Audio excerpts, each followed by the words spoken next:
A gente vai voltar a falar um pouquinho a respeito de Datafolha, Serrão. Eu queria uma avaliação sua e do Marco nesse momento aqui, do Constantino, do Piperno, para que a gente possa tentar aqui se debruçar nesses dados e fazer uma análise para todos que estão nos acompanhando no mais alto nível possível. Segundo o Datafolha, o que mostrou inclusive a pesquisa ontem, nós temos alguns dados. Olha só, Bolsonaro avançou entre os mais pobres, Serrão, de 20% para 23%. Mas houve um recuo entre os mais ricos de 47% para 41%.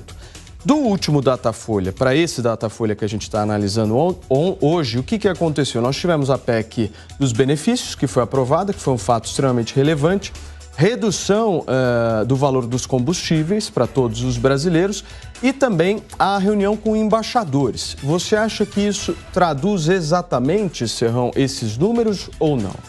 Ainda não, Paulo. As pesquisas, inclusive pesquisas, aquelas qualitativas, que são feitas pelos partidos políticos e nunca são divulgadas para o público, é essas que nós vamos ter que aguardar os resultados para a gente saber exatamente o que está acontecendo. Os partidos saberão disso. Essas pesquisas custam muito mais caras do que essas de R$400 mil que ouvem aí 2.000, 2.500 pessoas. São pesquisas que vão medir um pouco mais próximo do que é a realidade política. Eu tenho uma crítica insistente às pesquisas, faço a crítica, já disse e repito, é leviano o que fazem aí de pesquisa de segundo turno. Não tem nem o segundo turno, você ainda não tem nem a certeza de quem vai ser o candidato que vai para o segundo turno, mas já tem a pesquisa proclamando vitória. Então, isso tem efeito de propaganda, isso não leva a gente a lugar algum. Então, vamos aguardar primeiro os fatos. Essa campanha esperava-se polarizada, esperava-se que ela vai ser muito quente, mas eu já começo a sentir que ela vai ser muito mais fervente do que a gente possa imaginar. Está chegando aí agosto. Agosto no Brasil costuma ser o mês do desgosto. É o mês em que a política pega fogo tendo eleição ou não tendo eleição. Então, vamos esperar com calma, serenidade para analisar. O que o eleitor tem que fazer é verifique quem tem proposta efetiva para mudar o Brasil e por quê. É isso que você tem que analisar e votar com base na consciência. O resto é torcida por time de futebol. E eu sou Flamengo, ok? Sou Flamengo. Marco, dia 9 de agosto começa o pagamento do novo Auxílio Brasil no valor de R$600. Isso muda alguma coisa? Acho que questões econômicas que se referem ao sucesso de implantação de alguns programas do governo vão sim repercutir no ambiente eleitoral, o que é bom. A gente viu aqui a redução do desemprego, uma referência excelente que o Constantino trouxe, né, nos últimos 7 anos. Isso é muito bom, mesmo com os lockdowns promovidos por prefeitos e governadores, que hoje se mostram um fracasso completo e retumbante. Então, de novo, essa questão da dinâmica e da disputa, quem é o político que defende a liberdade? Quem é o político que impõe de cima para baixo, que impõe à sociedade de maneira hierárquica, né? Esse lockdown, essa redução do direito de ir e vir, redução da sua liberdade de empresariar, de trabalhar. Então, as pessoas estão percebendo isso. Isso acho que, por mais que a mídia faça, né, use essa retórica inflamada contra o Bolsonaro, em todos os momentos a gente vê isso, tem um fato curioso do Datafolha. O grupo, ele tem... É o melhor dos mundos, né? Eu tenho o canal, que é o jornal. Eu tenho o site de entretenimento, lá, o UOL. Eu tenho a própria agência de checagem de fato, Paulo. Então, eu checo fatos. Eu determino o que é verdade e o que não é. E também eu tenho um instituto de pesquisa. Então, a mentalidade do grupo... É muito simples. E tem um banco. Então, olha só, e que interessante, Serrão. A mentalidade do grupo é Bolsonaro golpista. Você acha que não vai influenciar tanto a agência... Você vai continuar acreditando com todas as suas forças na agência de checagem de fato, no canal de entretenimento e nesse pseudo-instituto?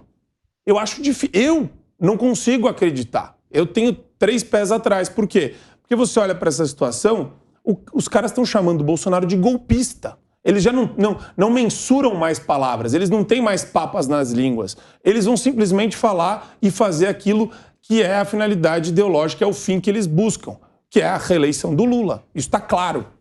Constant, eu quero uma avaliação sua a respeito desse crescimento entre os mais pobres, mas também dessa queda entre a classe média. Isso não é preocupante?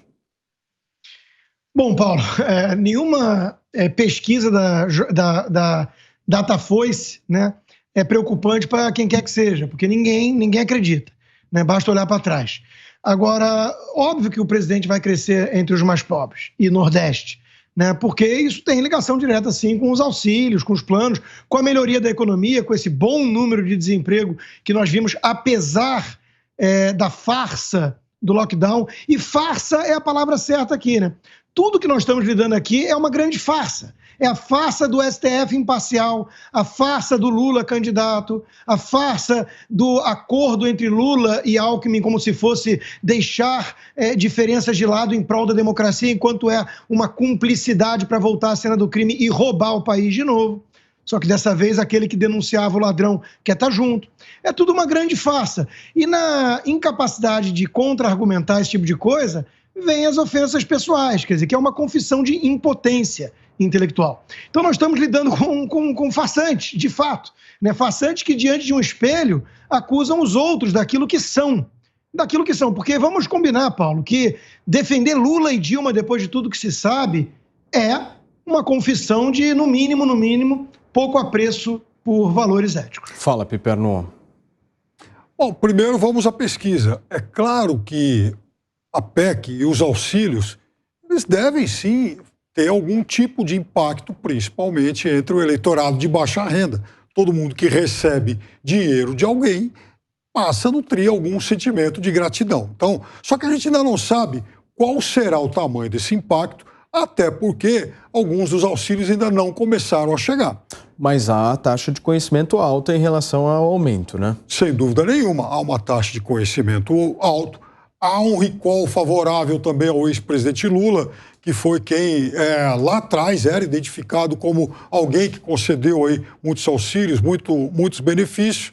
Então é óbvio que isso também garante a ele um eleitorado cativo. Agora, a pesquisa também aponta que Lula vai ampliando aí os seus apoios na classe média. E não é por acaso que a gente vê uma série de movimentos aí envolvendo banqueiros, industriais, que os esbirros bolsonaristas em veículos de comunicação tentam, inclusive, subestimar, porque na hora em que essas pessoas se tornam, por exemplo, signatárias da Carta em defesa da democracia, acabam se manifestando, claro, isso tudo aí é eleitorado petista. No momento de reconhecer algum movimento apontado por pesquisas, é óbvio que aí esse reconhecimento não é tão claro, sim. Mas então, a pesquisa aponta claramente que, de fato, o presidente deve ter algum ganho nas classes mais populares, de menor renda, e perdendo um pouco na classe média. Agora, o mais importante disso tudo, Paulo, é que eu tive a paciência de cruzar os últimos levantamentos dos vários institutos que fizeram pesquisas presenciais e por telefone nas simulações de segundo turno. E veja, no segundo turno, o Datafolha aponta uma vantagem para o Lula de 20%. Se você pegar, por exemplo, a Genial Quest, esse número é de 19%. A FSB, que também divulgou agora essa semana, se não estou enganado, 17%, 18%. A Modal é a que mais diferencia de todos. A Modal é a que mais diferencia de todos. Mas os grandes institutos, esses últimos que entregaram levantamentos, eles apontam em favor do Lula, no segundo turno, uma diferença que varia de 16 a 20. Ou seja, a margem não é tão grande assim. Você pediu, Constant? Eu vi que você queria falar. Não. Sobre essas pesquisas, não dá nem para levar a sério, né? Eu vi que você fez alguma interjeição aí na fala do Piperno, não? Então, foi falando, por favor. Se eu puder complementar, eu acho que a Modal é a mais séria de todas, porque corresponde ao que a gente enxerga na realidade. Aliás, na verdade não corresponde, né? Porque o Lula não vai pra rua. Então, não tem população apoiando o Lula. A gente quem enxerga? As pessoas que têm discernimento... As pessoas que votam no Bolsonaro. E que têm bom senso, razoabilidade e proporcionalidade. As pessoas que votam no Bolsonaro enxergam o menor, porque coincidentemente tem a menor margem. As pessoas que votam no Bolsonaro, como você, elas têm essa visão. Você consegue enxergar os movimentos do Bolsonaro quando ele sai para a rua? as pessoas, a aglomeração que ele gera. Outro dia, por exemplo, um dos reis da soja lá, né, da família, enfim, do Maggi, chamou exatamente esses movimentos de, enfim, o presidente, o motoqueiro irresponsável. Mas não, tá vendo? Você tá mais. A preocupação da esquerda, eu tô vendo, que é muito mais só adjetivar o Bolsonaro numa espécie de metralhadora giratória difamatória do pobreza de debate. Do que reconhecer. Dia 7 de setembro vem aí. Aí vão arrumar um pretexto para fingir que não foi tão grande e desconversar. Agora, estão com medo do 7 de setembro. Dia 2 de outubro também estão aí. Dia 2 de outubro está chegando, inclusive já tem gente ameaçando não reconhecer resultado. Mas não, isso tem uma explicação. Por que a oposição está tão preocupada com o Bolsonaro na hora que ele vai para a rua, faz os eventos de rua? Porque antes da Dilma Rousseff, o monopólio da rua era da esquerda. Mudou. De 2013 para cá, mudou. A esquerda perdeu esse monopólio da rua. Então, é normal que ela agora fique criando, tentando desqualificar a popularidade que o Bolsonaro tem. E a tese da campanha da oposição tem sido sempre essa: o desgaste de opinião pública do Bolsonaro. O grande ponto é: as pesquisas medem verdadeiramente o tamanho desse desgaste? Esse é o ponto. Ou esse desgaste que está sendo divulgado é apenas um número para efeito publicitário? Essa dúvida só vai ser tirada na hora da dedada do voto. Agora, tem só uma coisa que o Serrão falou, que, na verdade, Serrão, eu acho que era uma espécie de encenação antigamente. Não é que a esquerda tinha um monopólio da rua.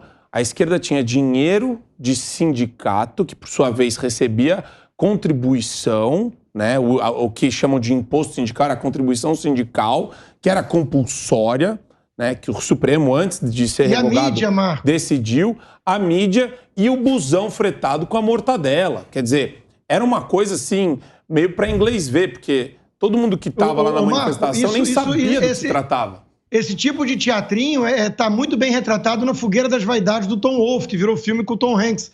Naquele livro ali já mostra como é que a mídia, em conluio com esses militantes e agitadores radicais da esquerda, né, com causas raciais, causas feministas, sociais, eles vão lá, fazem uma baderna, uma bagunça, criam uma confusãozinha, e a imprensa vai lá e dá um mega zoom para parecer que é um mar de gente, uma multidão. A confusãozinha, no caso, era o atropelamento de um rapaz negro. E o momento retratado foi um momento de crise em 1987 da economia americana, quando houve a quebra das bolsas já no finalzinho do governo Reagan. Agora, o que é engraçado, Paulo, é você ver pessoas... O que isso tem a ver com o que eu falei, mas talvez o Piperno nunca tenha entendido. O livro tenha, o livro tenha, e talvez você não tenha lido bem, porque o Fogueira das Vaidades retrata exatamente esse período. Um grande conservador. Aliás, ele foi um grande conservador. Olha, e tem os meus respeitos. Ele foi um grande conservador que não tentou golpe como o de 2020 e não fez parte daquela sujeira de Watergate. Mas acho que a grande questão aqui é como o Constantino falou, né? Como empobreceu o debate.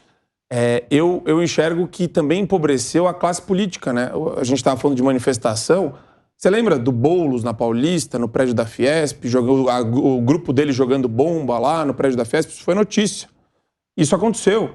E essas pessoas hoje, o Boulos é pré-candidato a deputado federal, né? Aqui por São Paulo. E o MST com a tinta vermelha no apartamento da Carmen Lúcia em Minas Gerais. Apartamento da Carmen Lúcia. Imagina um troço desses hoje. Não, e o verniz tende a se ampliar. E o assassino da Foz do Iguaçu, né? Nossa, mas realmente... Eu tive essa semana numa livraria, Constantino, curiosamente, a mesma em que você lançou seu livro. Olha, a quantidade de livros lá sobre Antônio Gramsci, mas eu me senti ali no comitê do Partido Comunista da Itália, naquela área. Dá nisso no futuro, então eles estão num movimento intelectual, tá? De agitação de massa, de preparação do intelectual para esse tipo de embate ao movimento conservador que cresceu e vem se consolidando. A gente tem que observar bem essa dinâmica, porque ela está acontecendo.